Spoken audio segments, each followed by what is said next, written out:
बुद्धिमान मंत्री। एक बार की बात है, एक रियासत के मंत्री ने राजा को अपनी बेटी के विवाह समारोह में निमंत्रित किया। जब राजा अपने परिवार के साथ विवाह समारोह में पहुंचा, तो मंत्री उन्हें सम्मानपूर्वक विशिष्ट आसन पर बैठाने ले गए। तो मंत्री यह देखकर बहुत लज्जित हुआ कि एक सफाई कर्मी वहां बैठा हुआ था।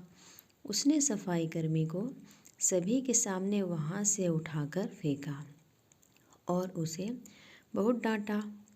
सफाई कर्मी ने बहुत अपमानित महसूस किया और बदला लेने की योजना बनाने लगा। अगले दिन सुबह जब वह राजा का कक्ष साफ कर रहा था, तभी वह जानबूझकर बड़बड़ाया।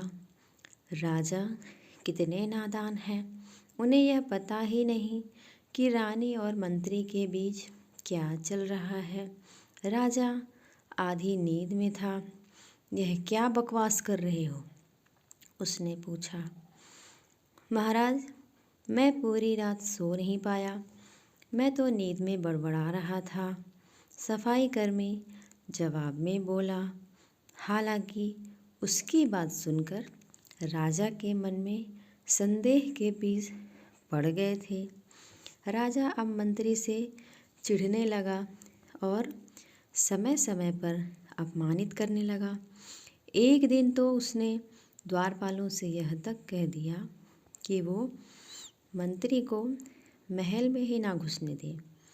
मंत्री राजा के व्यवहार से बहुत चकित था, लेकिन कुछ विचार करने के बाद उसे समझ में आ गया कि सफाई कर्मी ही इसके लिए जिम्मेदार हो सकता है और मैंने उसका अपमान किया था और उसी का उसने बदला लिया है। अब मुझे दोबारा उसे प्रसन्न करना होगा, तभी वह राजा की निगाह में मेरा सम्मान दोबारा दिला सकता है। मंत्री ने सोचा। एक दिन उसने सफाई कर्मी को अपने घर भोजन पर आने का निमंत्रण दिया और कहा, मेरे दोस्त, मुझे क्षमा कर दो, मैंने तुम्हारा अपमान किया था, मुझसे गलती का एहसास हो गया है। इन सुंदर कपड़ों को उपहार के रूप में ग्रहण करो, चलो मेरे साथ भोजन करो। सफाई कर्मी प्रसन्न हो गया।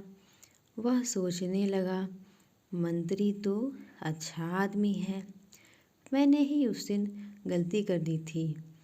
अब सफाई कर्मी प्रसन्न था और प्रयास करने लगा कि मंत्री के बारे में राजा की धारणा बदल जाए। एक बार जब वह राजा का कक्ष में गया तो राजा सो रहा था। वह बड़बड़ाने लगा, अरे, राजा का तो दासी के साथ प्रेम संबंध है, बड़ी लज्जा की बात है।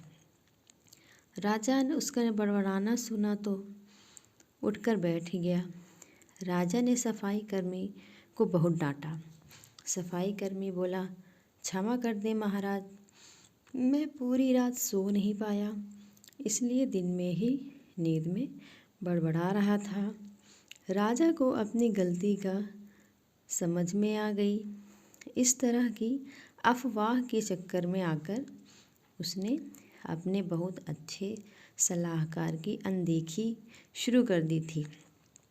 राजा ने मंत्री को बुलाया और फिर दोनों फिर से मित्र बन गए।